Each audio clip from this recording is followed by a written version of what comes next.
It's the Worldwide Sports Radio Network. Carl Coulange for the Sports Hit List by the fans and for the fans. Thank you for spending your afternoon with us. My guy Rick Etienne has the game on for those of you who want to watch the game and talk and be live with us here. Rick, how you doing, sir? Cool, man. How y'all doing? We good, man. Getting ready for the holiday season. We got Mr. Box Office. I think Box Office is watching the game from your screen right now. I got to go on my screen or behind the camera. We all sitting here trying to watch it. Carl, we should have waited for halftime. Try and do a little halftime. Listen, scheduling this show is always a problem, so I try to accommodate. So I'll tell you this though. We talk a lot about the NFL taking over, but they infringed upon the Champions League right now. So, wow. But you're watching NFL though, right? Hey, that's what's on behind me, but what's in front of me is PSG and Man U, baby. Let's go. Declan, how you doing, man? All things considered, not too bad, Carl. Thank you.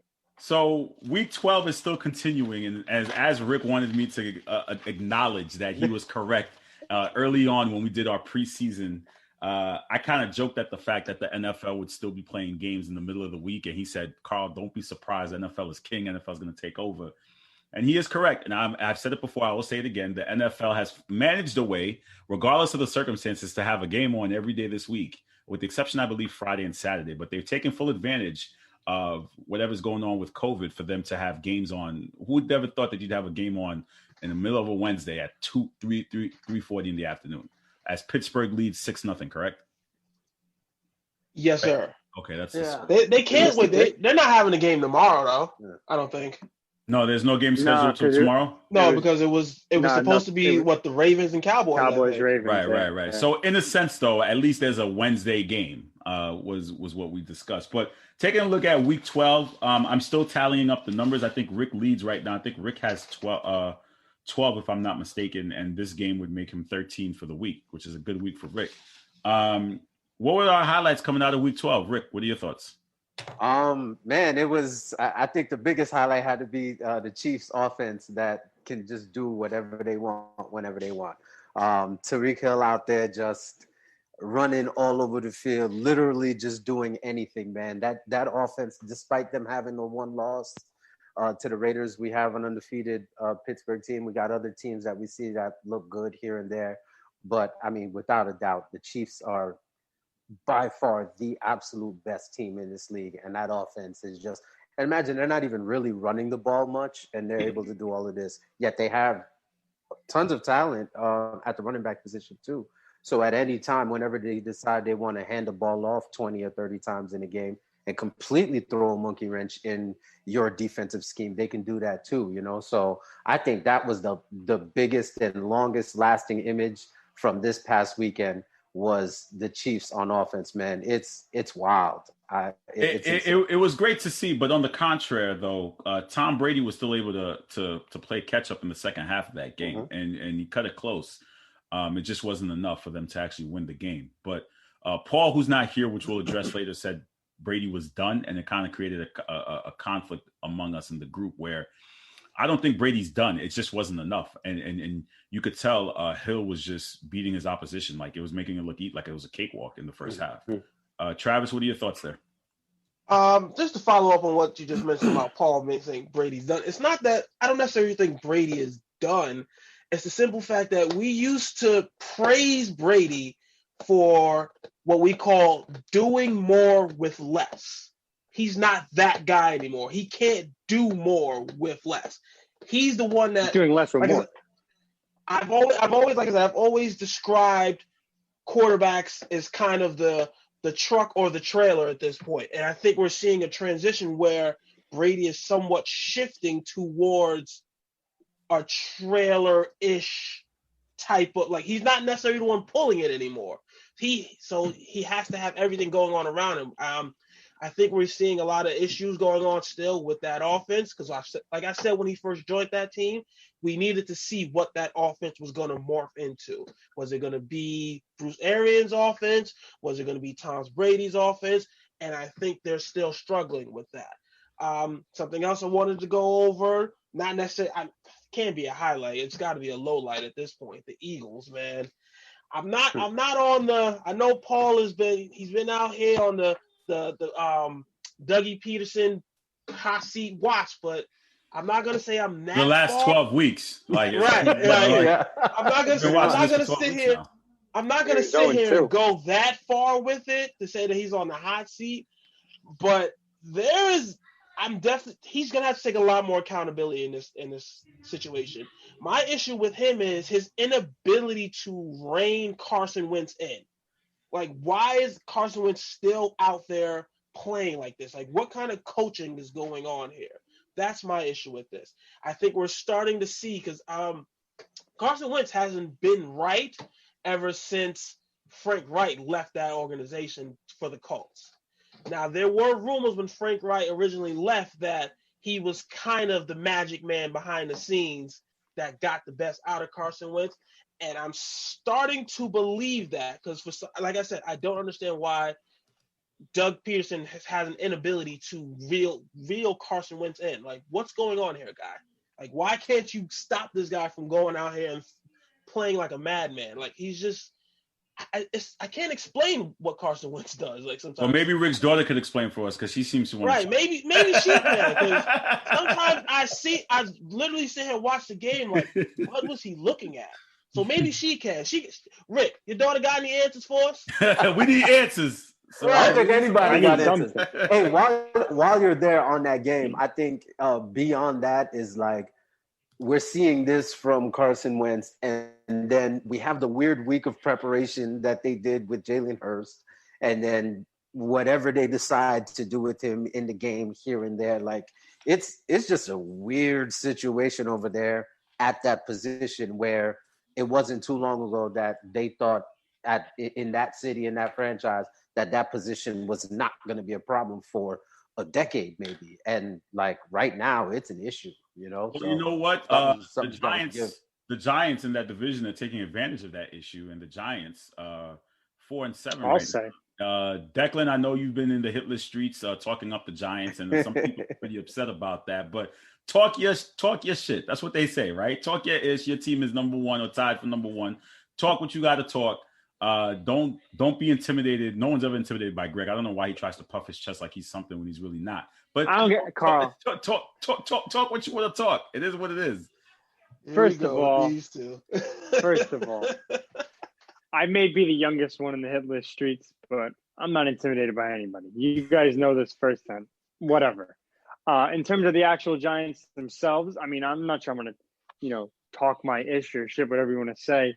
4-7 team in first place in the worst division in the league. Might be the most exciting division now because everyone's so bad. I'm not going to talk like we're going to get a ticker tape parade going here. The Giants played a little bit too competitive football against the backup quarterback-led Bengals, even though they had a backup quarterback in the second half themselves. Daniel Jones been playing clean. Just got to get him healthy. The defense looked really good. The defense is the heart and soul of this football team. And Washington will be the biggest threat, I should say. I think the Cowboys are done, and I think the Eagles are slowly falling off the wagon. But in terms of going back to the Washington, I mean, the Giants beat Washington twice, so I really do think this is the Giants' division. And maybe they get a home playoff game out of it if all the cards fall right. All right, guys, talk about the Cardinals here. Everyone had the Cardinals last week, and we thought this was a landslide. But the Pats have been, I would rather say, consistently inconsistent. Is that fair to say about them? Because that's a big win for them. What are our thoughts here, Trav? I would agree with that because Cam didn't go out there, and it's not like he went out there and lit it up. I mean, but they're finding ways to win football games. But as to your point about the Cardinals, man, I think the league is starting to catch up a little bit with Kyler Murray. That injury, it could. I'm going to go, I don't know. Either the league is starting to catch up with him or that injury might be bugging him a lot more than they let on, because I believe he had a little bit of a shoulder strain against the Seattle game. So that was a little struggling right there. And we all know he's their best playmaker on that offense. I've said all season I think he's the best running back they have, which is nuts because for some reason I don't see the consistency from Kenyon Drake and what's the other guy's name? I can't remember his name off the top of my head. Chase Edmonds. Chase Edmonds. There we go.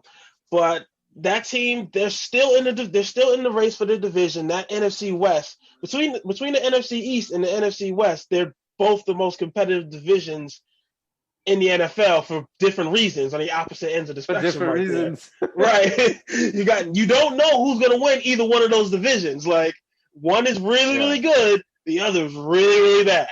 So we don't know what's going to happen with that. But the Cardinals are still in this, man. San Francisco, we don't know what we get from them week for week. I think that they are a product of great coaching.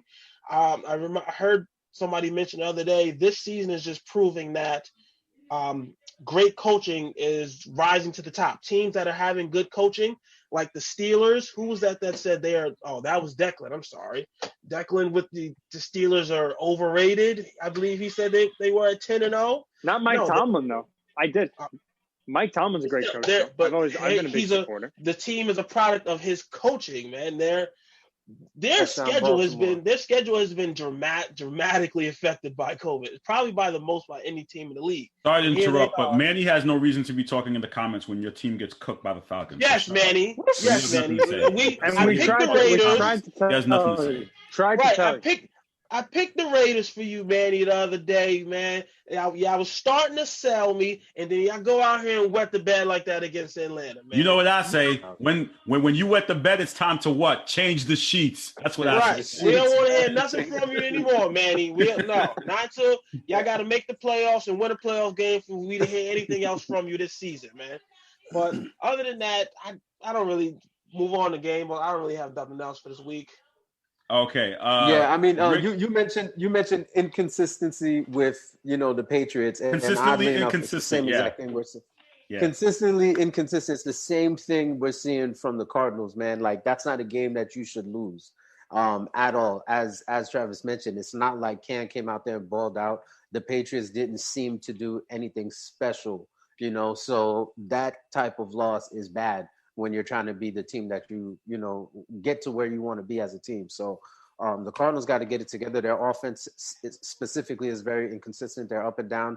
The schemes kind of change a bit. They don't seem to know exactly what they want to do all the time. I think they're still trying to figure out how to get Drake involved a bit more consistently and kind of balance out the play calling and whatnot. But they got to get it together, man, because that team is too good to mess around and risk not making the playoffs. Declan, what are your thoughts here with the Cardinals losing that game?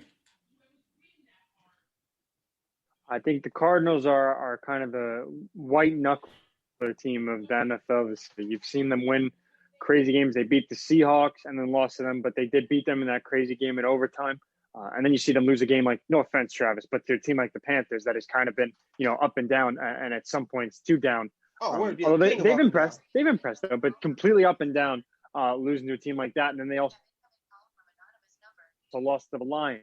And at the same token, they go and beat the Niners week 1 when they were the defending champs. And then the Bills game, they probably should have lost it, but it took an acrobatic throw and a great catch. Probably one of the, I would say, I don't want to say it's all Hopkins there, but he mossed 3 guys. So I'm going to say there, like the Bills probably could have won that game. And then the Pats game, they go and lose, which is crazy because it's a game that they should have. I mean, if you're going to be a playoff team, you can't lose to teams in the other conference. It's not like it's a division game or in your own conference. You don't see this team. It's a team in the other conference, and you go and lose to them. A team that's been, their best game they had was against the Raiders when they won. And, besides that, there hasn't really much to talk about. So in terms of Cardinals, I still think they'll sneak in the playoffs. I don't think they're winning that division. I've said that all along. It's the Seattle's division. But they'll maybe either be the 6 or the 7, depending on where the Rams and Bucks finish. All right, guys. If we're going to be handing out game balls, who are we giving our game balls to? Travis, let me start with you. I'm going to go Derrick Henry, man. He showed up big in that game against the Colts, man. A game that they needed. Because, like I said, they lost to they lost to the Colts in the first one. So he ended up with, 177-plus yards, man. He is just dominating out there. It's ridiculous. Like, nobody wants to tackle this man, and I'm not mad at him. He's massive. Nobody wants to tackle him, and he's just running over people. So I'm gonna give him my game ball, man. All right, Declan. I'm gonna give my game ball to Deshaun Watson. I know that was Thanksgiving, and it feels like 8 months ago, but it was actually this week. Lions or no Lions, he still threw for 315, 4 touchdowns, no picks, and he had a 150.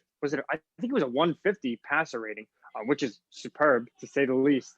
So Deshaun Watson's got my game ball hands down, easy. Did we do defense too, or are we not doing defense? It's up to you. You don't have to if you don't want to. It's up to you. You know, I really can't say that I had a ton stick out to me this week, but I did like the guy in the Giants that went to Dartmouth. Nico Lalos was his name. They activated him from the practice squad, and he got a pick on a deflection. Linebacker. I don't know if I'm going to go as far as to give him a game ball, but I think it's worth mentioning. He got a shout out from LeBron because he went to LeBron's high school. Thought that was a nice story to see. Rick? Yeah, man, I got to give my game ball to my man DK Metcalf. Saw a little story about Jim Schwartz telling him prior to the game that he coached Megatron and he's no Megatron or something like that. And that pissed him off. So I don't know if that's true or not, but boy, did your man go out there and ball out. Without a touchdown, still pulled out with 177, I think, on 10 catches or something like that. Had himself a game. So if it looks, what is it? Looks like a duck, quacks like a duck, walks like a duck. I mean, it is like a duck. That boy. No, it's like remember in like Megatron. What was it? Teenage Mutant Ninja Turtles 2. He was like, no, that's not Shredder. That's Super Shredder. No. Like, why are you what this kid is doing in his second year, man? Like, he's gonna be a problem once he gets down to be a fine route runner, and he's blessed to have a good quarterback there with him, man. That kid is the truth, man. And I gotta shout out the Falcons defense, man. Shut down the Raiders the way they did, man. That was crazy. Like, I mean, completely shut down it. That was pretty hot despite coming off a loss. Listen, Paul's coming in. I know where Carl's going with this. Yeah, here we go. Listen, Paul's flooding the comments. He said, Ty Hill, he had 1,000,000 yards. How does he not? I didn't want to go obvious. I thought one of you guys would take him. Like, I didn't want to go obvious. Yeah, same here. Same here. I thought for sure. Can I just say something? Go ahead, Declan. What's up? Come on. I mean, we don't get paid. We don't get paid anyway. But we don't get paid. Not yet. We on our way though. We close. Don't be telling the people that. Yeah, man. Hey, I was saying you're doing the Tyrese Beats we're deal not, too, right? We're not here to give back easy headlines. We dig deep. That's why I said this. Tell him, Declan. Yeah, that's obvious. You know what I mean? That was an obvious one. Come on. Manny's still in the comments. Rooted fantasy leagues across the. You play the Dolphins next week, Rick? I mean, do you play the Raiders? Yo, it's coming, bro. It's coming.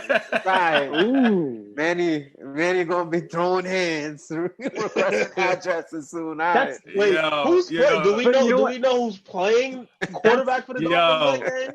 Yo, excuse my language, but Zimani I love you, Pilbeglo. He'll get that. Yeah, go translate that. Yeah, because he called me a name the other day. That's for him. You know what that means. So do you want me to pretend like I know what that means, or right? I'm Declan. I'm right there with you. I'll tell you guys later. I'll tell you guys in the comments later. I'll tell you what that means. I want him to go find out and go translate that. Because Manny's been very, very rude. That's what I love. That's what I love. Go ahead. Very salty, but that's what I love about the group is that the whole sports list, however many people there are, like I feel like there's a fan of every team, like randomly. Like the Raiders and Dolphins, like those are like some random teams, I mean, that's what I think. I think there's fans everywhere. Like, cool. Yeah, it definitely does. All right, no one cares. Let's move on. Before I let you guys go, coming up next, let me preview our next topic. Nate Robinson. Nate Robinson has been the topic of conversation, and some people are still cracking the jokes and the memes. And some people take offense to it. A lot of athletes have been outspoken and talking about Nate Robinson and how, us as regular people shouldn't be clowning him. And, we would never step in the boxing ring. What are our thoughts here as we transition to our next segment about, is it fair or foul to make fun of Nate for stepping into a boxing ring? Travis, what's up? You know what? I'm put it like this. They have a point. Yes, we would never step into that boxing because we know not to do something that's stupid. I'm just saying, like, if I'm gonna step in there, I'm gonna make sure I'm trained and ready to go. I'm not trying to get knocked out like that. So when you put yourself in that situation, yes, you are fair play for the jokes, man. I'm sorry, like it just is what it is. Like, why? We feel sorry for Nate Yeah. and not make fun Right, of him. like I mean, he's No, as long as he's absolutely. okay. You know what I mean? It's not like he's sustained serious injury. He's okay. Yeah, I I'm absolutely just mad. agree. I'm sorry. I I'm mean, just to mad he their went out there point. in them Knicks color jersey, them Knicks color shorts. That's where he went wrong. That's what did it for him. That's what did it for him. It all went downhill from there. Like, But to the people like Floyd Mayweather who are saying, we shouldn't make fun and that, he doesn't want to hear it from the black athletes, especially the NBA players, to make fun of Nate. Does he have a fair point here, or is he just crying to cry? no, we make fun of Floyd Mayweather too. So what does it matter? Like, I mean, Yeah, he ain't never but, got I knocked. mean- He ain't never got knocked out, but we make fun of him because he can't read half the time. You know what I mean? So Rick, what do you Yeah, think? you gonna put yourself out there, then it is what it is. Again, for them to, just like Travis said, for them to say, "Oh, well, we wouldn't be out there." You're right, we wouldn't be out there because we know better. Nate shouldn't have been out there. He should have known better, but Right. he did go out there. Yeah. So But- it is what it is, bro. Like that's it. To Nate's thing though, like it's not even, and I'm not even trying to disrespect, 'cause I think the Pauls are annoying and like just are disrespecting themselves by what comes out of their mouth. But it's not like he was going up against Floyd Mayweather. He was going up against Jake Paul, who's doing music videos and is just being a discredit to society. On him and his brother, and his brother's associated with losing to every YouTuber that he boxes on a stage, on television, pay-per-view, whatever. So whatever. It sucks for Nate. It's embarrassing. I felt bad for him, but we'll move on. He's a 36-year-old man. He had a nice career in the NBA. He played for like almost every team, it feels like. So we'll see. I'd like to see this kid actually fight McGregor though. We ain't We're gonna not gonna remember that no. when we remember Nate now. Like, No, Like, everyone's here's gonna the thing. remember him for getting knocked out. They're not gonna remember him for Right. playing That's basketball. that's gonna be the worst. Here's That's gonna be the way I worst. look at it. People, they say the sports athletes or whatever, they say, oh, regular people, this is a regular people, rich people, celebrity. It doesn't matter what it is. End of the day, if you show up unprepared, you don't take something seriously, and you show up unprepared, thinking you're just going to be able to coast through. I don't care what job it is you have.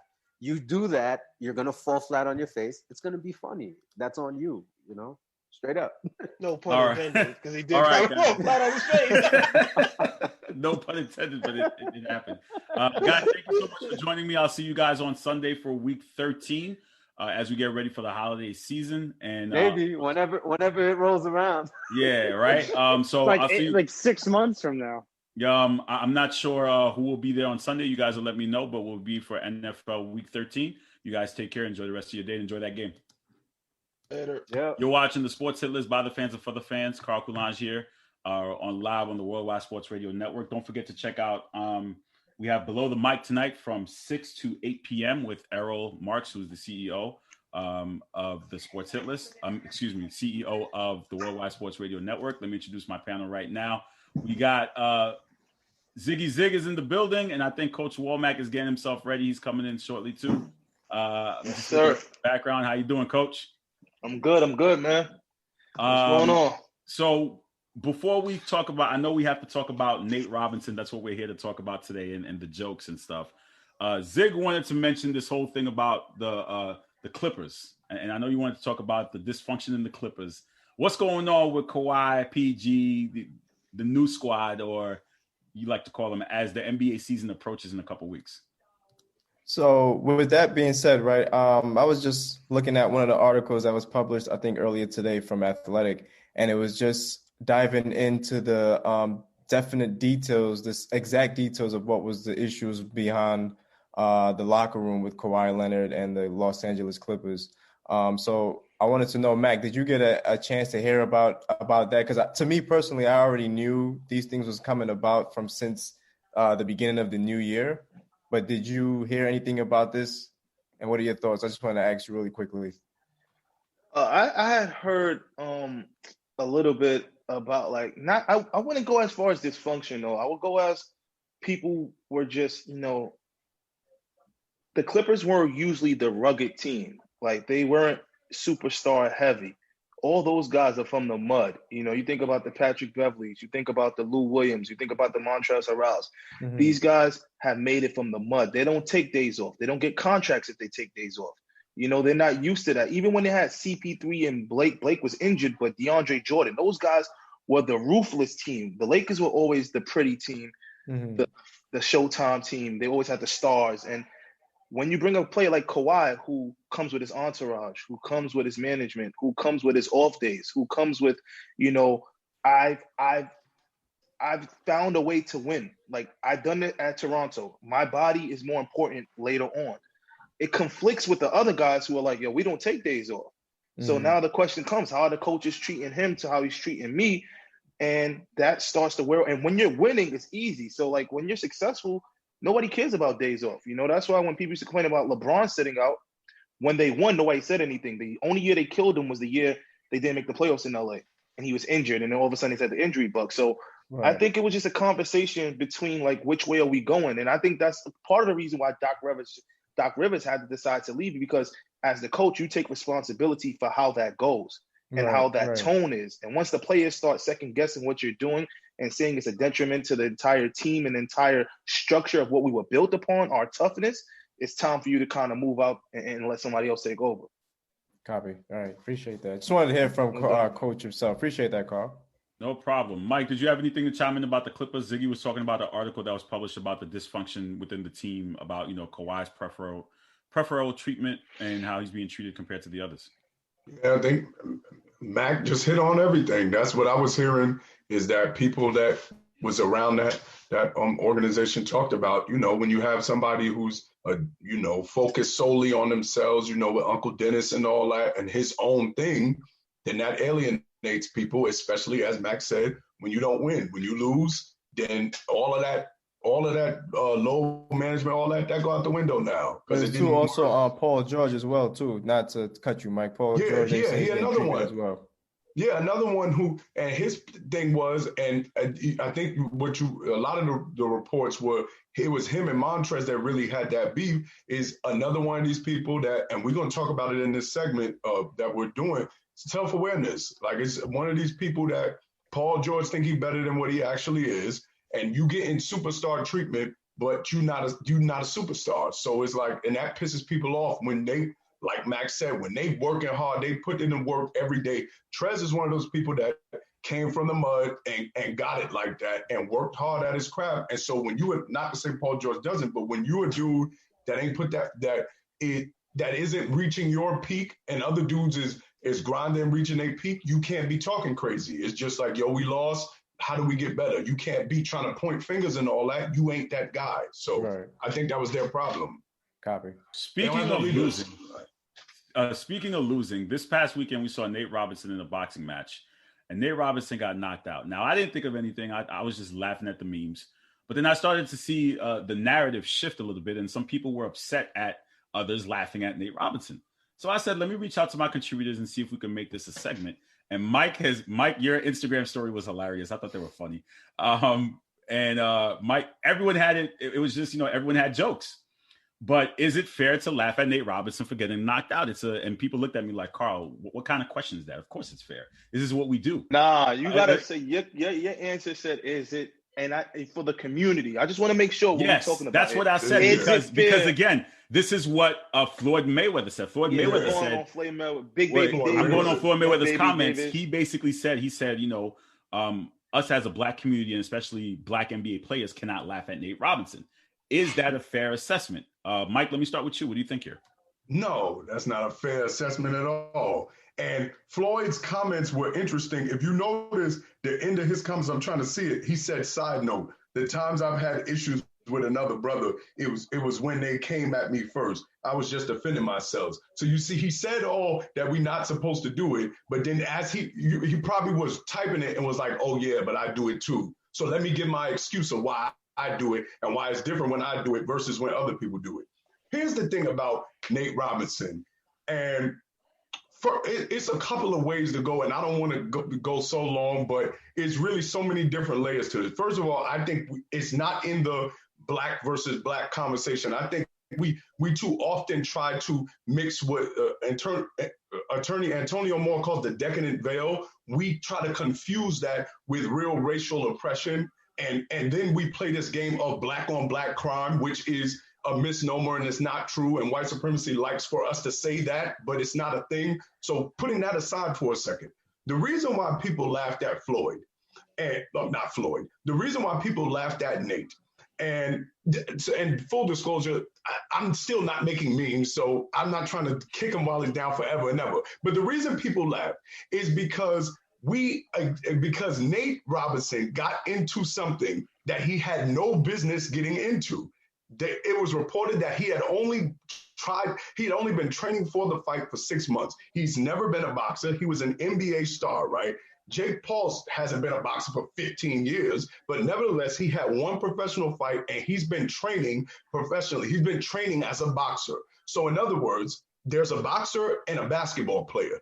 Nate Robinson thought that being a basketball player means you'd be a good boxer. The reason why he thought that is for the same reason why you had Trump thinking because he ran a business, he can be a good president. And you have a lot of people thinking they can do things without putting the work in and without having any in-depth knowledge. We are in a culture now where if you just think things, you should just do it. And without putting in the necessary work and forgetting a fact that maybe you just can't do it. And so the reason why everyone laughed is because, number one, that's just, if it was, when a dude gets dunked on, when Brevin Knight got dunked on, we all laughed. Nobody was like, oh man, I wonder if he's okay. I wonder, we laughed. Right. The argument is though, he's a basketball player. That's what the argument. That's the point. You stepped in the ring. You a boxer. That's when you get in there and get knocked out. That's what happened. We laughed. I know When real boxers get knocked out, we laugh. Why are we supposed to make an exception for Nate? And go ahead, Matt, because I go on all day. Nate is going to be, in a couple of days, Nate is going to be laughing at it. Like, people got to understand this, man. It's all fun and games. It's called sport entertainment. Right. The minute I posted something and I started laughing was when I knew he was going to be okay. For the first couple seconds, me too. I was looking. It was funny to me how he came out, because he came out like he had no business. He didn't I've seen a couple fights in my life to know the stances and know how you're supposed to look. He don't know. I know right. He didn't know what he was doing. He didn't know looking what he was crazy doing out there. And when I saw him get knocked out, I was like, whoa. And then once I knew he was okay, that's when I was just like, man, it was like a rolling effect. Like we gotta get in on him. We gonna get these jokes off, baby. That's what it is. That's what it is. This is what sports entertainment is. If we were getting jokes off on Mike Tyson and Roy Jones Jr. So whoever stepped in that ring, you signed up for it. That's what the part of being a professional athlete in any kind of situation, getting paid to do. You sign up for taking all the ridicule, all the jokes. You put yourself on Front Street. And Nate Robinson wanted this attention. That's why he did it. Let's not get it mistaken. Talk about it, man. He didn't do this to create a boxing life. He's not going to become a boxer. This was a person who retired from the NBA, has a clothing line now, wants to promote his clothing line, hold that, saw an opportunity to jump on a big car during the pandemic and wanted to promote himself. Well, you got the biggest promotion in the world. Use this to your advantage, Nate. Get the symbol of you knocked out, put it on some shorts, and say, hold that. Sell the shorts and make fun of yourself. They can't. That's like 8 Mile, Bunny Rabbit. He joked, he rapped about himself. Everybody said he won the battle. Nate Robinson, he's gonna become victorious after this. Mind you, nobody was talking about Nate before the boxing match. For the next 6 days, he was on every station, every first take, every interview talked about Nate Robinson and whatever this Jake guy is that is a YouTuber. So congrats to Nate Robinson. You got exactly what you wanted. Attention, and you're okay. You're not unhealthy. Everything's gonna be okay. In addition to Floyd, I saw some other NBA athletes, such as Matt Barnes, Glenn Davis, come to the defense of Nate Robinson, saying to people, it's not funny. Zig, what are your thoughts here? I think that's their opinion. You understand what I'm saying? For me, I think I speak for the masses where I say that shit was hilarious. I'm not going to lie to you. I was laying down in my bed, half asleep, and I just heard my cousin screaming. And when I turned and looked at the TV, I saw Nate face down on the floor. I recognized right away what happened to him. I can understand that too, coming from the fact that they all played in the NBA, so they're looking out for their brother. Because Nick Young was also saying the same thing. He had a few comments for Gilbert Arenas, and Stephen A. Smith also had something to say about it. But really and truly, we're laughing at the memes, right? We're not really laughing at Nate Robinson, the individual. The memes that were coming out were beyond funny. And this is the culture that we live in, where if you get humiliated like that, the memes will flow and we will begin to laugh at you. Look at Manny Pacquiao when he got slept the other day, a couple of years back. They had him in all types of mattresses, advertisements, and such as memes. So it's nothing new, man. And we're just going to continue to keep this going. I think people need to ease up a little bit, especially. Yeah, but you know what? I do find it surprising, though, because as you said other NBA players sticking up for him. I know when I mess up, you guys are not sticking up for me. You guys are laughing at me until I get it right.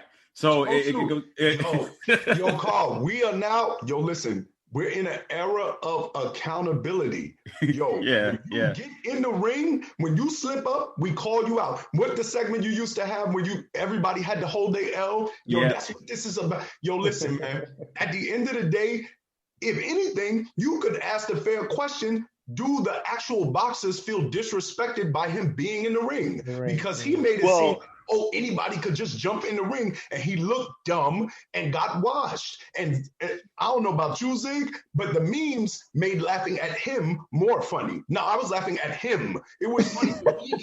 It was funny. It was hilarious because he had no business being there. Well, you know what, Mike? You talk about it. Is it a disrespect when somebody is doing something they're not supposed to? Like, well, hold on, Jake. If I decided to play basketball and I wanted to be on a team, is that something to say, listen, Carl, like, I'm gonna give you a perfect example. Jake is not a boxer though. But he's more of a boxer than Nate. You can tell. Everybody talked about it. Because Jake Nate Paul actually had to trash. That's like saying, Mike. That's like saying you come play ball with me. No.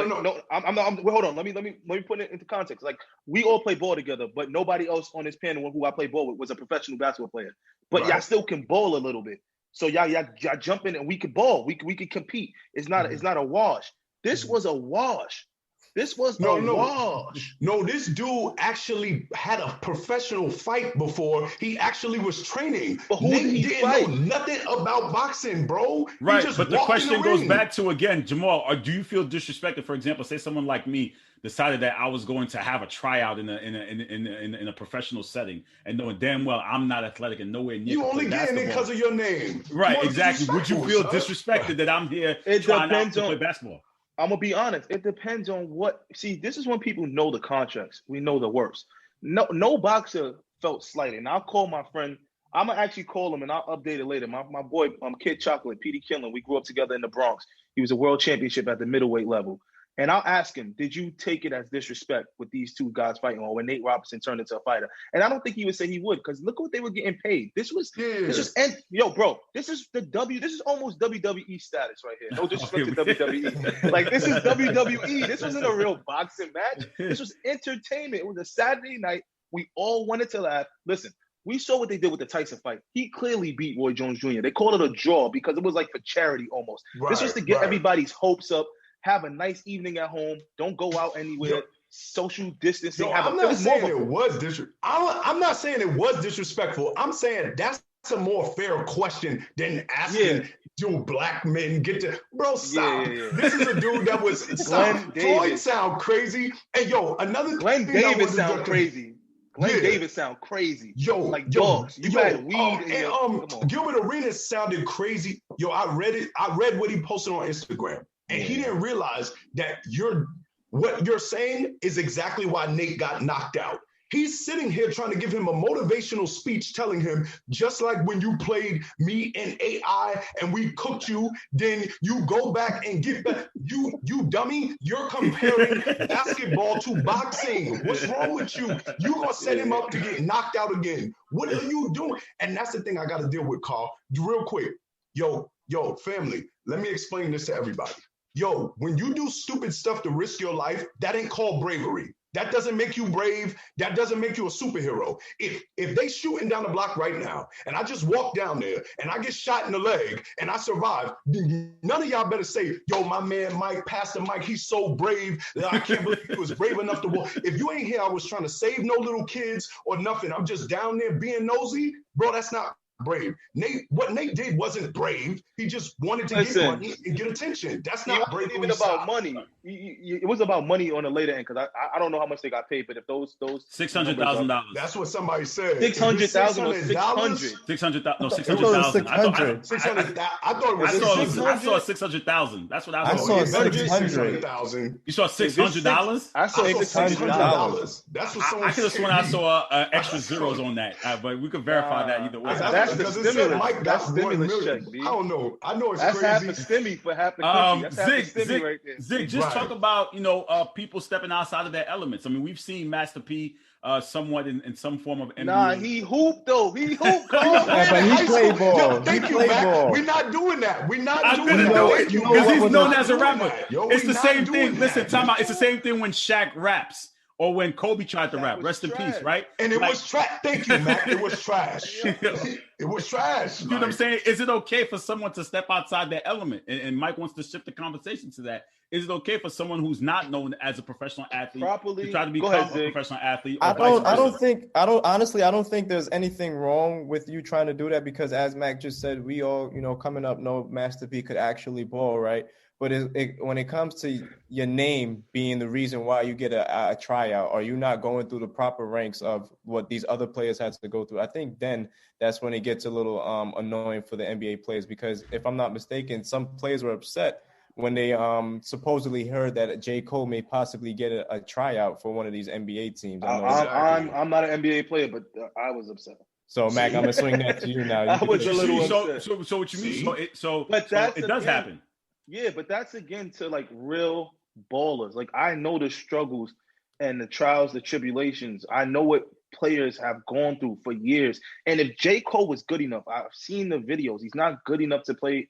He probably could play in the G League on a team just in, but he's not better than anybody I've seen not make the NBA in so many levels, even overseas. So for him to get a tryout is just a publicity stunt. And I feel like that waters down the game. And it's not good for our game when there's so many other guys working hard.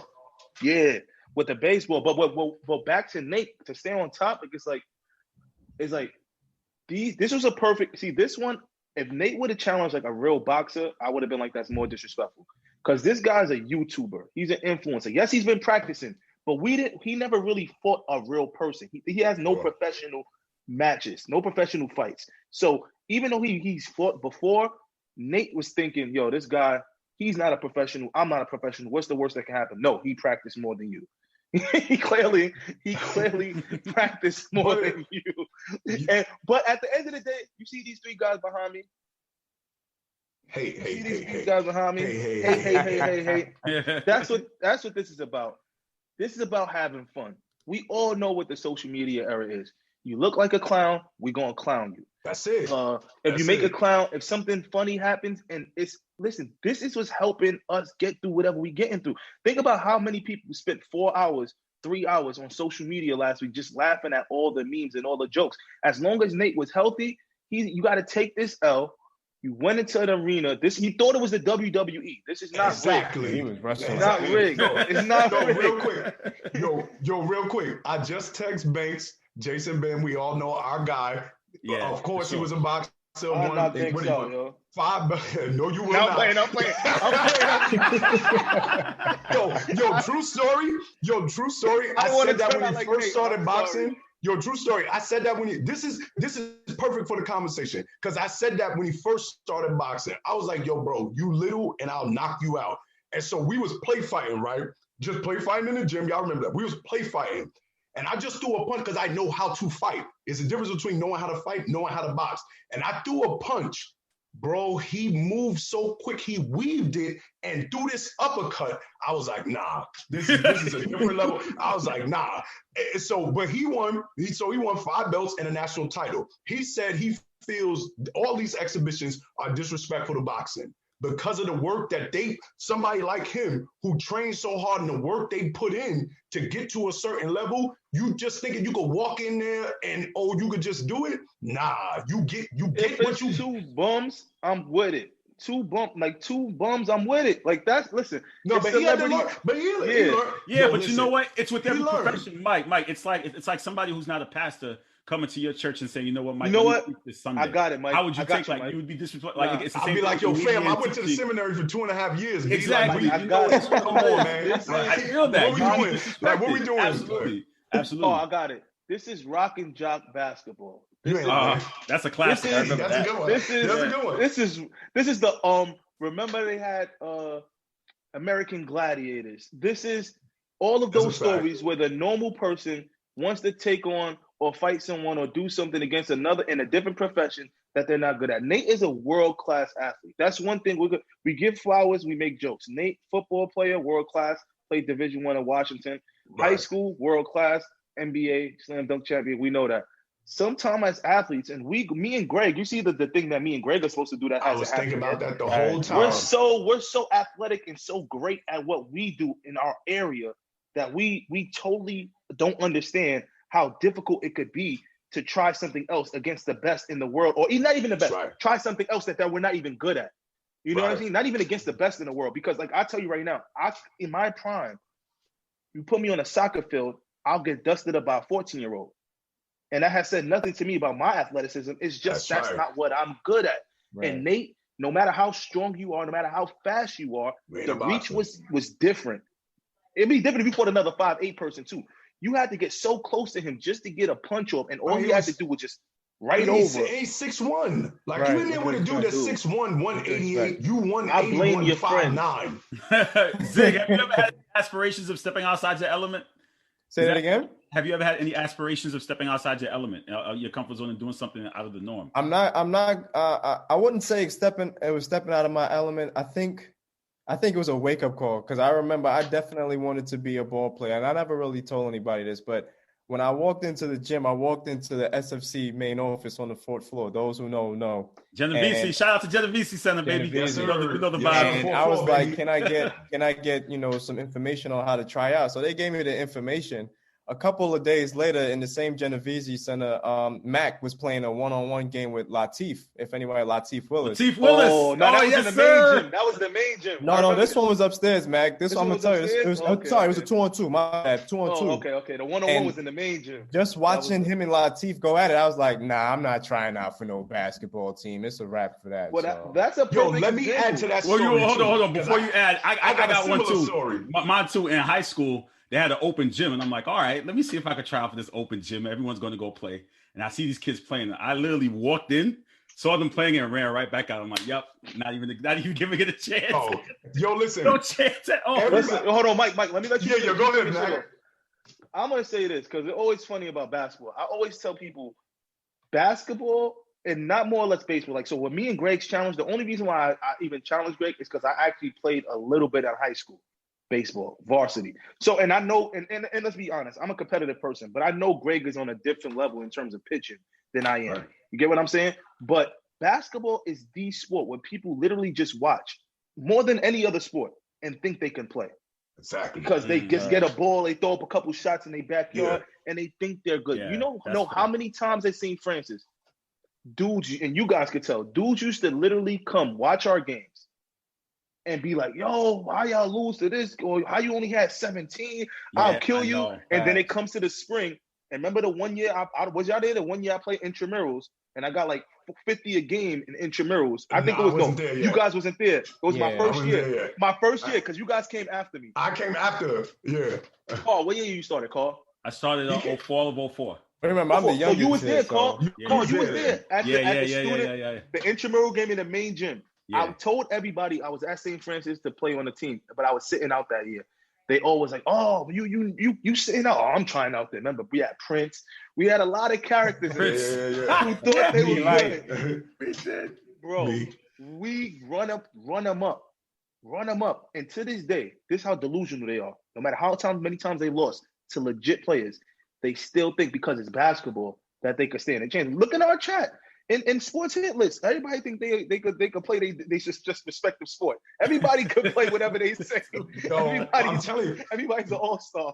Go ahead, Yo, Mike. Zig said it best. It wasn't that he tried to go into another. He said the key. It was a wake-up call. I had that same wake-up call. in that same gym. And Zig, I think we tried out together. Yo, that's the thing. I played in high school 1 year, and it wasn't that good. 4 points, 4 rebounds. That was it.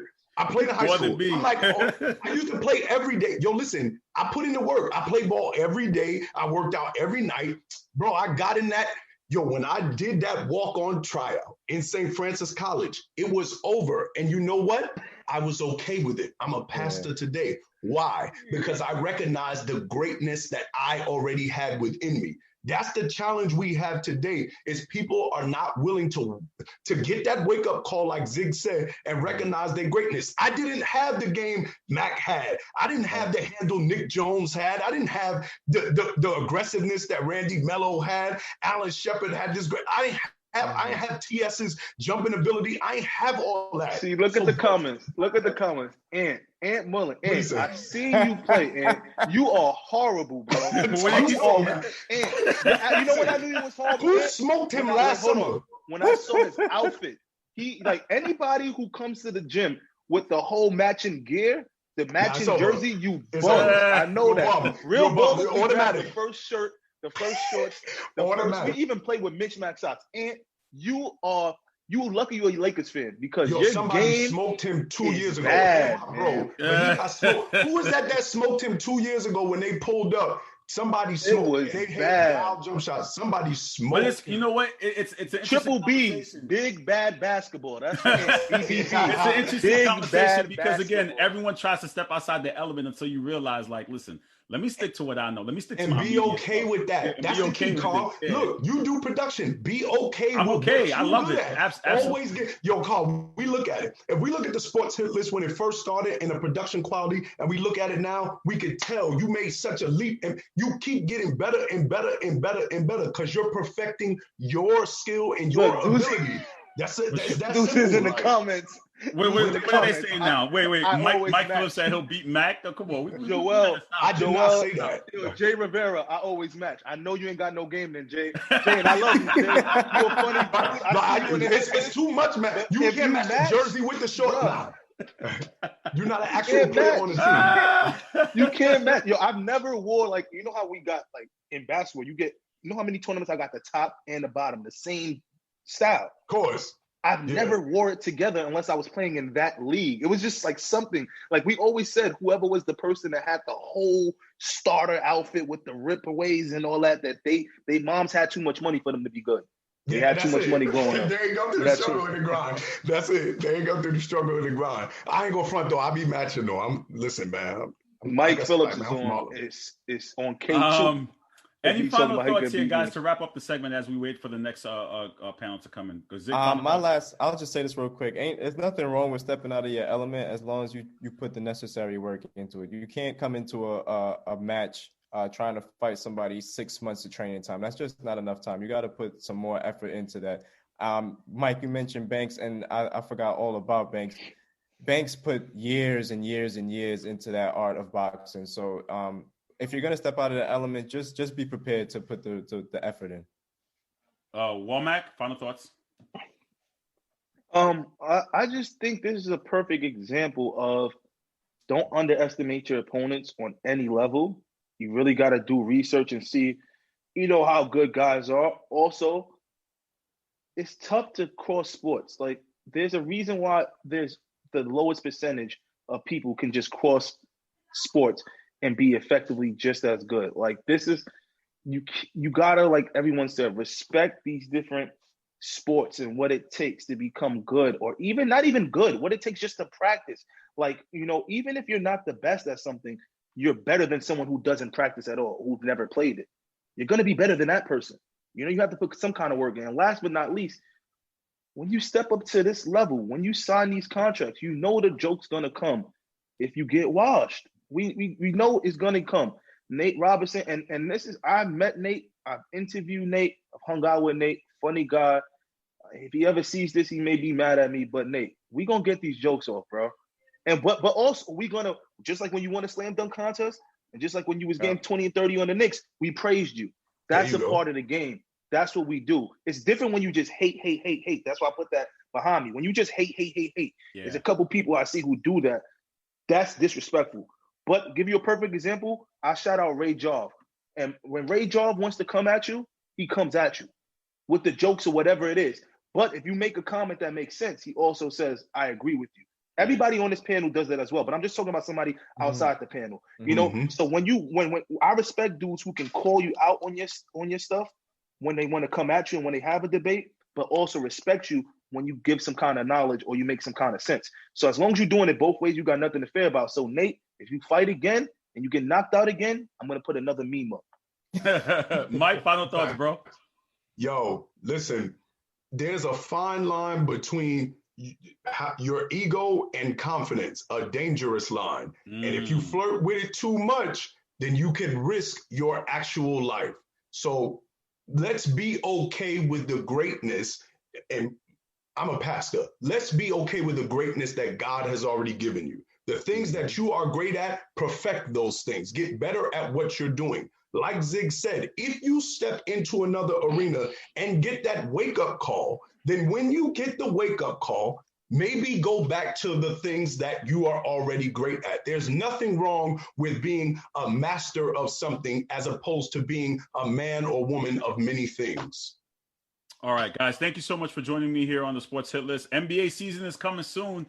I believe December 22nd. I'll have you guys. I know your off season is cut short this year, but I'm sure you guys are ready to comment. I saw some of the games for Christmas Day. I'm not too pleased with them. Not excited. I wasn't happy. I like the opening game. I wasn't happy about Christmas game. You like the games, Mike? Of course. Them joints look like goodies all around. What looks like a goodie? What are you talking about? No, Mike. I don't know, man. Early games. There's goodies all around. What you mean? Bucks, Warriors. You got the Mavs, Lakers. You got Nets. Yo, you know what it is? It's all of the MVP hopefuls playing on the same night. Everybody that's supposed to be but they know playing since they injured, they ain't put these guys in. Like, listen, we know what we wanted to see. If I was the scheduler, make the schedules, and you guys tell me if I'm wrong.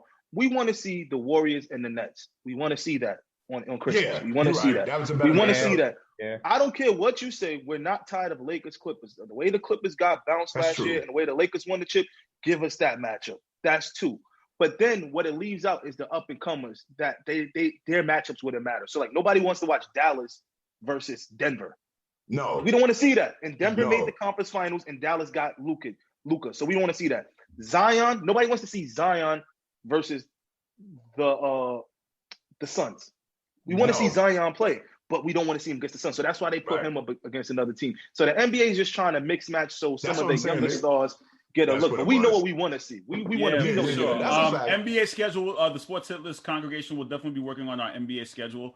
But you guys take care. I'll talk to you guys soon. Let me bring in, we have Winner's Circle up next. You guys who's in the winner's? Is it football? Let me see his name. What's his name? It's all in man. Manny, what's up, man? Yo. What's up, my brother? Yo, I wanted to say one thing. Manny. Mike Miller. What's up, yo?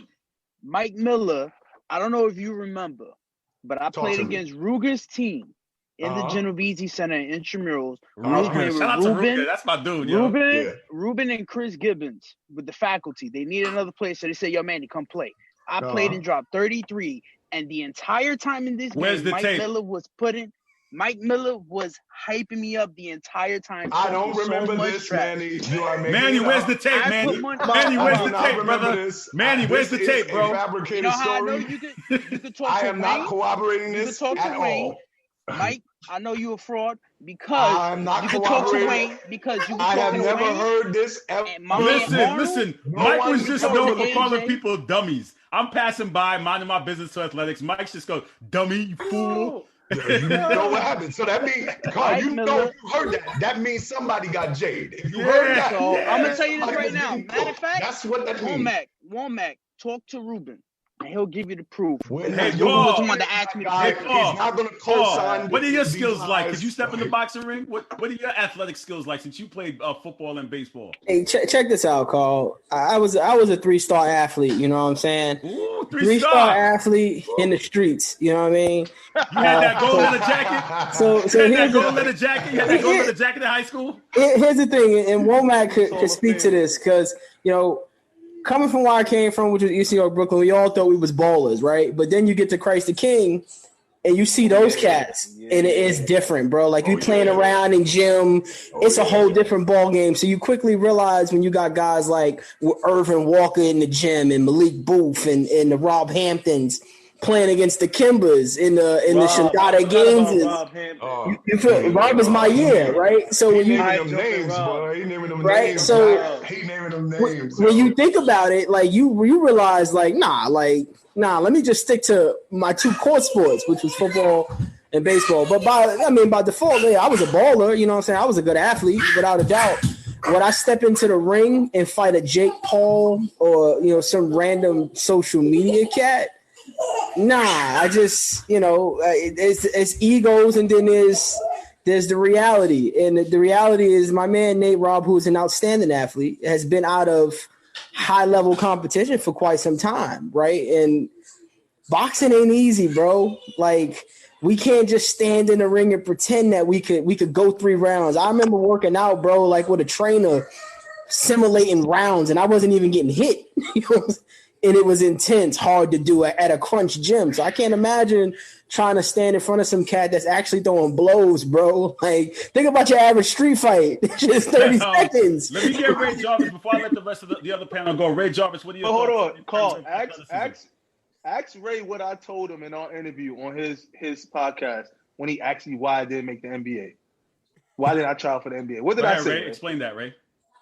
If memory serves me right, it was just a matter of being good enough. Like he knew what his limits were. I don't know your limits, bro. I agree. It's funny, and it's funny you say that. What are your limits, Ray? What are your limits? Wait, before Ray jump in there, it's funny you say that because I remember graduating high school. I had a chance to play college baseball for Grambling State. I had a chance to play, partial scholarships and different plays. I was really good in baseball, really good.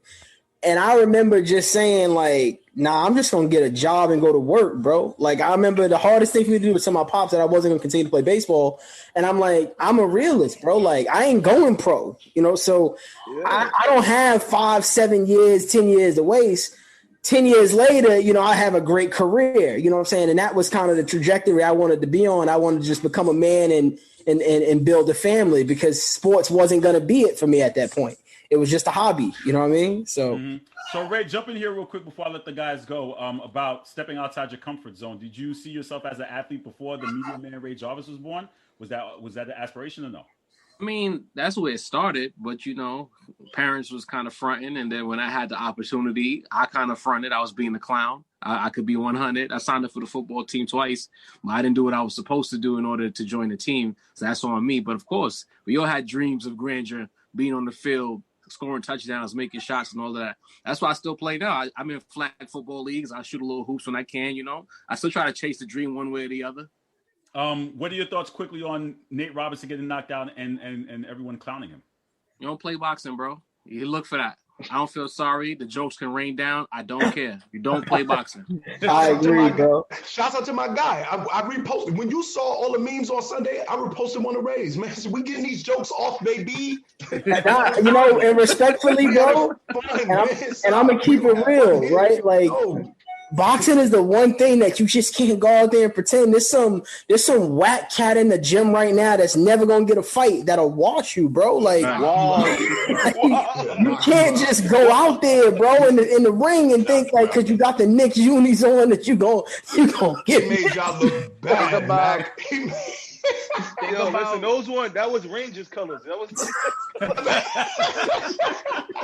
You guys take care. I'm gonna talk to you. That was Cardoza. That was Cardoza high school colors. Cardoza. Oh man, you're watching the Sports Hit List by the fans and for the fans live on the Worldwide Sports Radio Network. We have the Winner's Circle. Let me give the floor to the Winner's Circle, gentlemen. Here we have Ray Jarvis, Paul, who's called himself Gold, and Manny Schefter. So you guys, the floor is yours. Go for it. Hey, first I want to welcome you guys back to the Winner's Circle. We had a long hiatus. Life has been moving quickly. We got work. I got another kid. COVID, right? There's a lot happening. A lot of things moving. A lot of things moving. Thanksgiving, right? There's a lot happening. So I want to say thank you guys for taking the time to jump back in on the Winner's Circle and and spend some time with the winning team. You know what I'm saying? So thank you. I don't know why Manny's here though. I don't know. You said winning team. Yeah. Here we go. So, Carl, I'll let you run through the agenda, but one thing that wasn't on the agenda that I do have a question for Mr. Manny Schefter. Man. What's the state of the Raiders, bro? Demoralized. Horrible. I went on those group chats. Oh my God. It was bad. I was pissed. I mean, what are y'all turning from here, Manny? Because it's one thing to lose. And, we've seen Tampa Bay lose and get blown out and smoked off the field. The difference is they were smoked against a Super Bowl contender, right? We know that the Saints are contenders. They beat the Vegas out of y'all. It was like literally I felt like I was at the casino table. I doubled down. I split them. And I watched the dealer wipe the cards and the chips off the table. What is that like, Manny? Oh, it's bad. It kind of reminded me of what was it, last year or 2 years ago when we went to MetLife and got destroyed by the Jets. It was like 33-3 or something. Yeah, I got cooked. I remember that. That's probably the Jets' last win. We literally.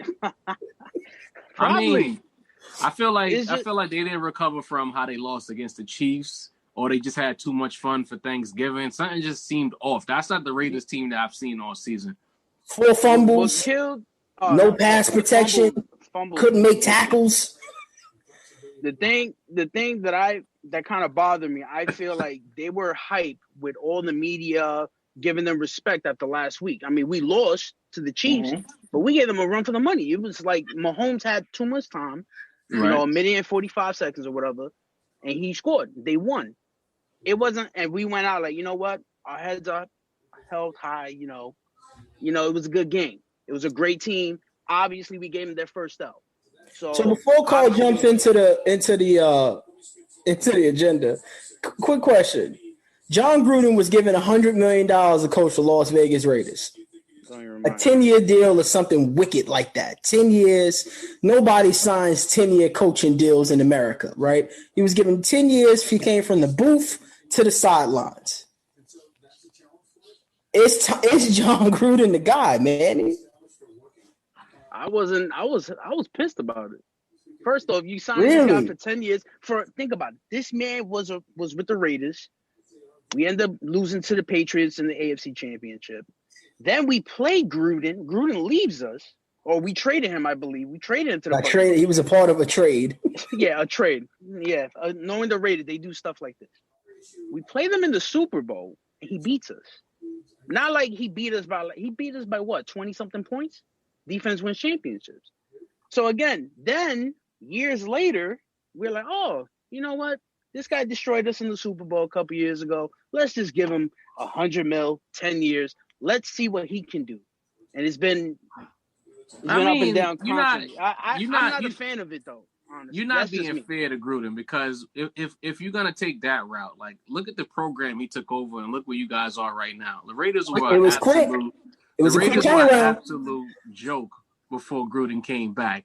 And you guys have made your progress. You guys are in real football conversations now. So to be on here trying to bash Gruden indirectly and you're not a fan, it's a little ridiculous. If I'm not mistaken, he brought y'all back from obscurity the last time he was a Raiders coach, and y'all almost pulled it off before he went to Tampa Bay. To Tampa Bay. So we're not going to talk crazy about Gruden. Your team was trash both times he took over, and he validated y'all both times. Ain't nobody was checking for the Raiders prior to Gruden's arrival. Yeah, the fact that y'all even beat the Chiefs the first time was a great game plan by Gruden. People was trying to pack David Carr up out of here. Derek Carr, I keep calling him his brother. I've been doing it for years. Derek Carr was this close to being traded, and now he's a pretty valid NFL quarterback. Watch your mouth, Manny. But the whole thing is, what was it when Jack Del Rio was coaching? We went to the playoffs. Where was your program before Gruden pulled up? We were playoff bound. Yeah, I did fire Jack Del Rio, respectfully. We screwed over Jack Del Rio, obviously, and then we just get in John Gruden. Okay, what he did, fine. I want him to prove me wrong. But again, I didn't like the move of getting rid of Jack Del Rio when things were going pretty well. Then Derek Carr gets injured in week 15 or week 16 against the Colts because of his back injury, misses the playoff. No, I love winning. Okay, but the thing is, John Gruden has to show me that we can win a chip. If we can win a Super Bowl, Del Rio didn't show you that. So what Del you talking Rio about? Definitely didn't show that. So quick question I got for you before Carl takes over, Captain Carl. And Carl, you can answer this question too. We don't get many predictions out of you, but this one's for you too. Do the Raiders beat the New York Football Jets on Sunday? Yes. Yeah. I can't go with the Jets, man. I'm sorry. All right. So this is my unofficial pick. Don't write this one down. It's early. It's on wax. It's early. It's early. I'm going with the Jets, B. Yeah, it's unofficial pick. But let's transition to your topic that you wanted to talk about, which I kind of was picking at you about. Tom Brady. Is it over for Tom Brady? Now, you said it was over for him. The curtain is closed. But he did have a sort of a comeback on Sunday. Were they wrong to turn their back on Jameis Winston with the Tampa Bay Buccaneers? Are you buying or selling Bruce Arians? Just talk about Tampa Bay after Week 12. Ray, let me start with you. Go ahead. I'm not writing off Tom Brady. I don't understand what the problem is. The thing is, I posted it on social media. When Tom Brady plays good, it's quiet. When the Bucs lose, whether he's playing defense or not, everyone is killing Tom Brady. So I'm just not buying the notion that he's done. Do I think it's an uncomfortable situation for him in Tampa? Yes, because as much as I was one of the people who believed that Arians to do what was right with the kind of quarterback that he chased and pursued by way of folding certain elements into his offense to make things easier for Tom Brady. I think the issue is not so much the playbook, it's the game flow, the play calling, the mix and matching of personnel. I think it's too much of a good thing. Tom Brady has too many targets. He doesn't have a reliable target outside of Gronk and the white dude whose name escapes me right now, I think when they signed AB, Scotty Miller. AB comes in, so Scotty Miller's not his Welker clone or his Edelman clone anymore. I just feel like when I watch them play, it's not a matter of Brady looking like he's washed up. And granted, sometimes a 43-year-old quarterback might make a bad throw, but the offense looks disjointed. It looks rhythmless. It doesn't seem like they are flowing from top to bottom. I'd like to see them probably try to run the ball a little bit more. If anything, go old school and use the run to set up the pass, because unless the coach and the quarterback can get on the same page, and I think Arians said something about Brady's the one calling the plays, once again throwing Tom under the bus, it's evident that they don't have at least 30 plays that they love in this marriage right now. They need to sort these things out. And if that gets sorted out, and I like the route combination, I like the play call and the flow of the offense, and Brady's not making the throws, then I'll say Brady's done. But I don't see a done quarterback just yet. All right, Paul, before I go to you, Manny, what are your thoughts on Brady? I mean, the season's still going on. You got to see if he even makes the playoffs. I mean, he's doing what he has been doing with the Patriots. He just has a lot of better weapons compared to it. So, I mean, as much as I hate Brady, I got to give it to him. He's doing better than what many people expected, especially at his age. So a couple things. I do want to make it clear, as I got into a heated debate 72 hours ago with Greg Polius, and you, Carl, you were spectating that. Mm-hmm. My issue with Tom Brady is not his physical attribute. So when I say that the curtain is closed, I'm referring to, and I'm gonna quote Ray on this. When we talk about the GOAT of the GOATs, we are talking about championships, right? That's what we talked about with Jordan and LeBron. Mm-hmm. That's what we're talking about. So when I say the curtain is closed and that they will not win a playoff game, if they even make a playoffs, it's based on what a lot of things Ray alluded to, right? They don't look authentic. They don't even look like genuine on offense. It's just a bunch of guys out there. Plays are getting called. It looks like players don't even agree with the plays being called. I've seen a few plays where it was like Mike Evans trotted out of the huddle and he knew he wasn't even getting a look. You know what I'm saying? So there's a few of those. And then, you know, when you go down the way they went down against Kansas City, the running game completely disappeared, right? So I'm not even going to hold him to last game, right? But what I do see is a guy that has been late on reads, bad on the outside throws, and the anticipation isn't there. That's a comfort level. That 12 weeks into a regular season, I expect it to be like when it happened week 1, cool. When it got short up by Chicago, great defense on the road, cool. 12 weeks in, I'm expecting to see something a little bit different that I haven't quite seen. And defensively, we know there is fake is $3 bills, right? Like they look good or they look really, really bad. There's no in-betweens with that defense. Undisciplined. What we said would happen is exactly what happened. Is we just didn't expect it to happen in the first quarter. 200 receiving yards for Tyreek Hill. To jump in, Brady's a rhythm quarterback. A lot of times people used to call him a game manager, but the problem is they don't understand that his offensive coordinators knew that he needed a couple of short throws. He needed a couple of screen passes, a couple of dig routes early to get into that flow. He's not a quarterback who's going to chuck and duck. He's not a lead with the vertical pass quarterback. Like Mahomes could go 1st and 10, first play of the game. He could throw it 50, 60 yards down the field and make a play. Brady needs a few of those intermediate routes to get going. And I don't see enough screen passes on him. I don't see them involving the backs in the passing game enough. I don't see Gronk. It took Gronk 6 weeks to get involved into the passing game. I don't see enough of that. Again, they took Scotty Miller away. I don't see enough of Godwin getting underneath early on so that when we want to get vertical later, the rhythm is a little bit more built up. I'm concerned about that because it goes back to the relationship between the offense, the coach, and the quarterback. As much as he wants to say Tom is calling the plays, it's almost like going to a bad restaurant. You know what? You're hungry, and even if the food is there, whatever you pick, you're not going to like what you got to eat. And that's the situation that Brady's in right now. He's in a restaurant where he doesn't want any of the food, but he's hungry, and he's going to pick something and pray. That's what's going on in my point of view. So let me play call for a second. Are we buying or selling Bruce Arians? Because I've been on the record for saying Bruce Arians isn't the guy, right? Mm-hmm. And when you go chasing big game fish, he was a big game fisher. I mean, I'm talking like when Jordan pulled the trout out of the water and was on SportsCenter, right? when you give a 43-year-old quarterback $50 million fully guaranteed over 2 years, and you part ways with a former number 1 draft pick that is now a division rival for pennies, this is the decision that you got to live with. It's bigger than just the GM, Jason Licht, former player. This is on Bruce Arians. So I'm selling. I think Bruce Arians is done in Tampa. I don't care how it ends, right? Unless they win it all, Bruce Arians is finished. Do you guys agree? Go ahead, Manny. I wouldn't be surprised if Bruce Arians actually gets let go or something like that. Because, again, we don't know what's going on behind closed doors, but the media is constantly saying that every week there's always something going on between Arians and Brady.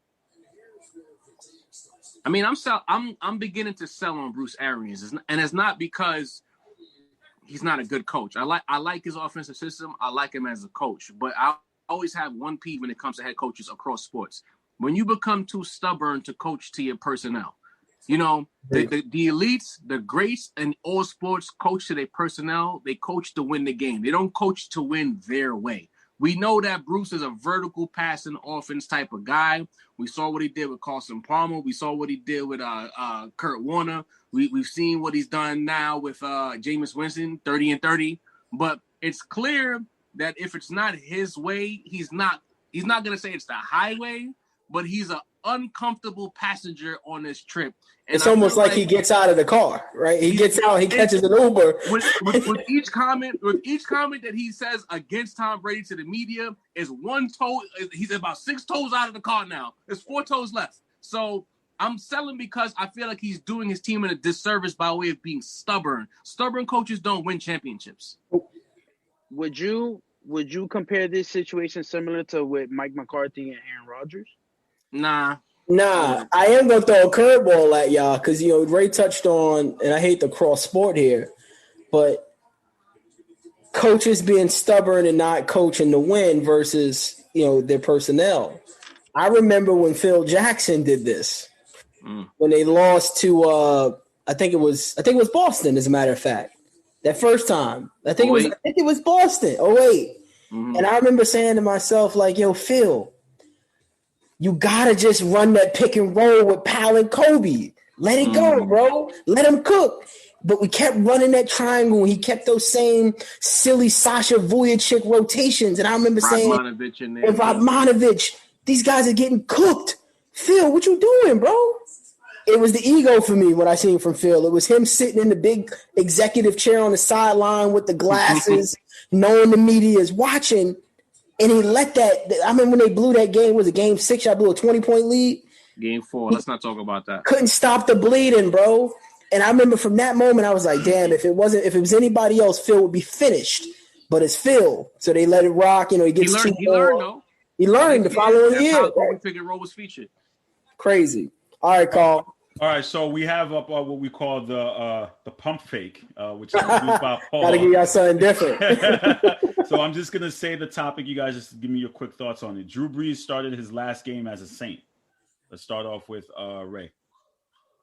I feel like Paul should set the tone since it's his segment. I want to see. I want to know the knowledge on that.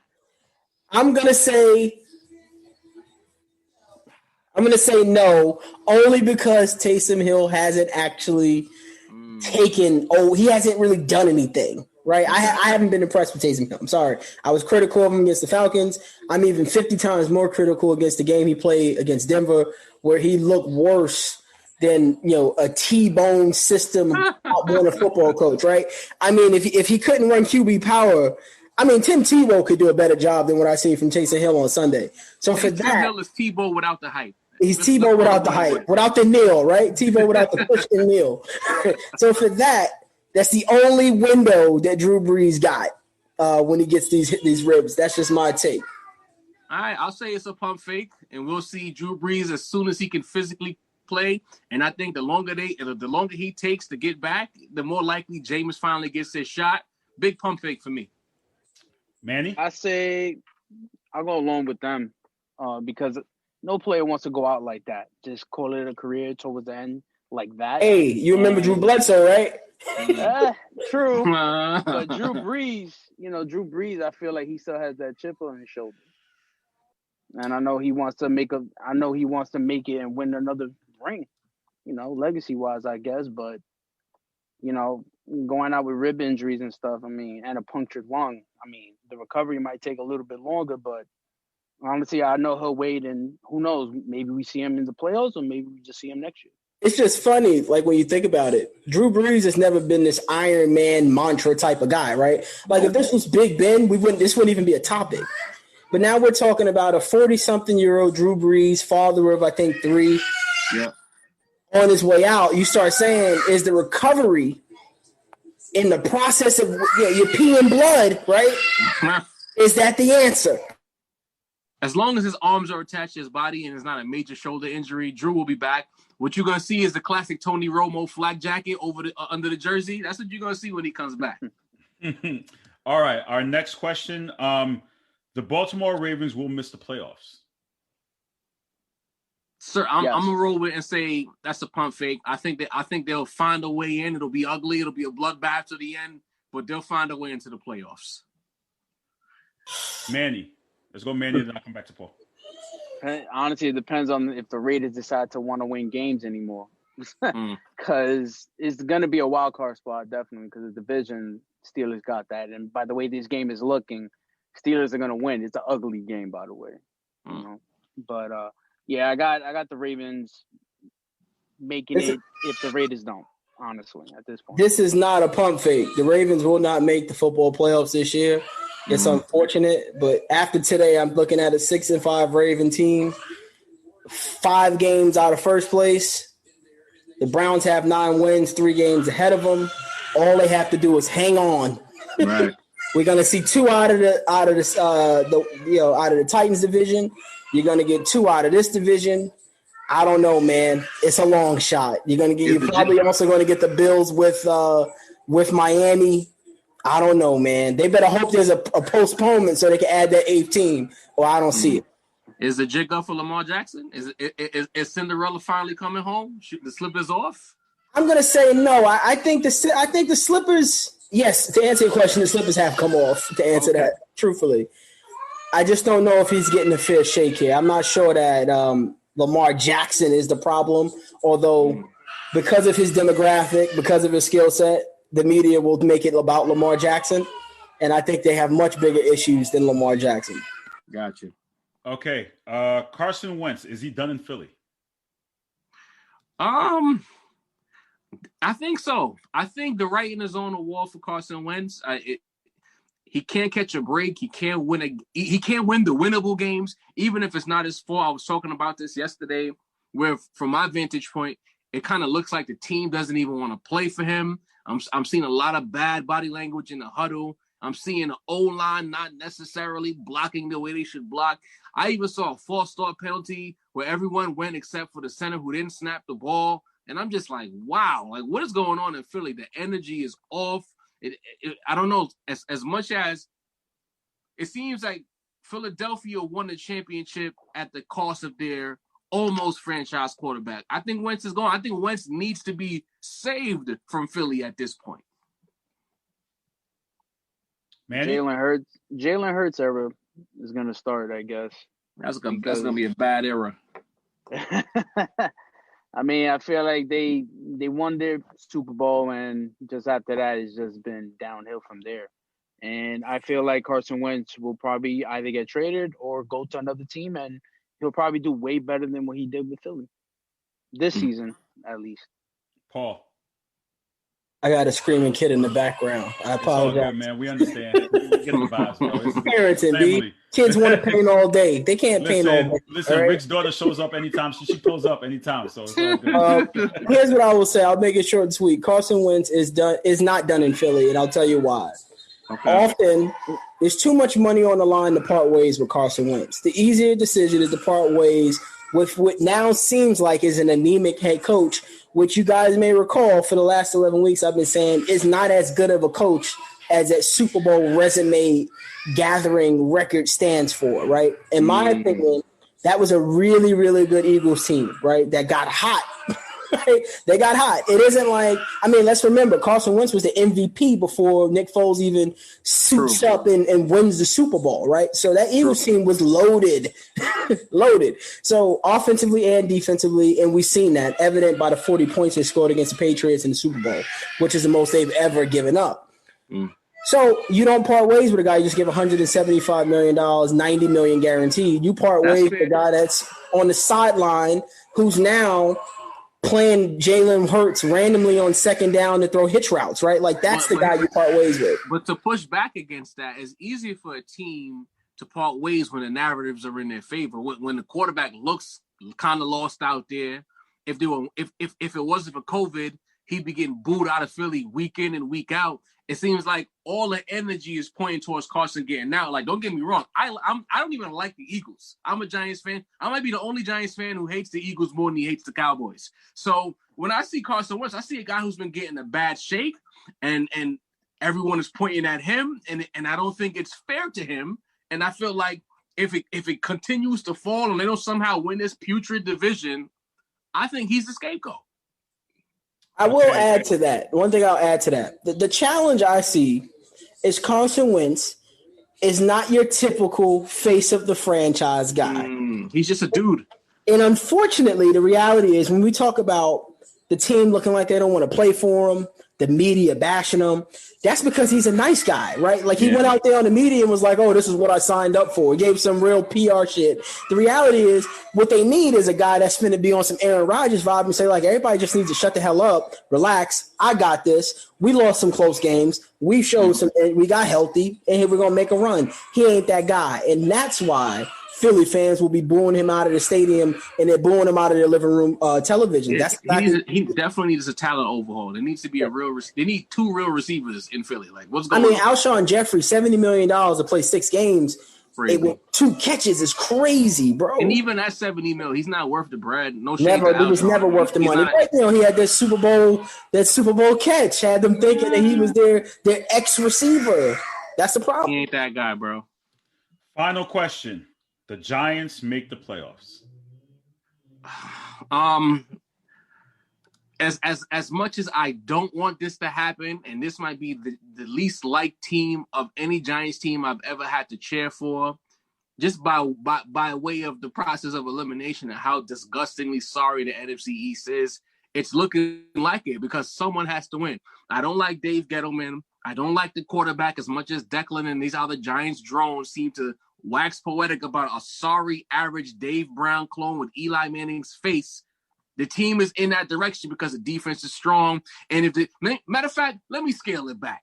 The defense is solid, and they sure know how to pick on backup quarterbacks. All of you clowns out here posting about 4-7, you make me sick. You beat the football team twice, okay? You beat a decaying Carson Wentz, and then you beat a backup. That's what we're going to say in Cincinnati. You haven't done anything. I don't care about the yards Danny Dimes runs for, because what about the passing game? What about the pocket presence? What about making the keynote throws when you need to make the keynote throws? He hurt his hamstring because he runs so much, because that's the only thing he's good at. And the offensive coordinator identified that's the only thing he's actually really good at, running. The Giants are probably going to make the playoffs, though, because the NFC East is so bad. We're 4-7. And the winner of the division might win the division at 5-11. It sucks. It's terrible. Someone take the ball.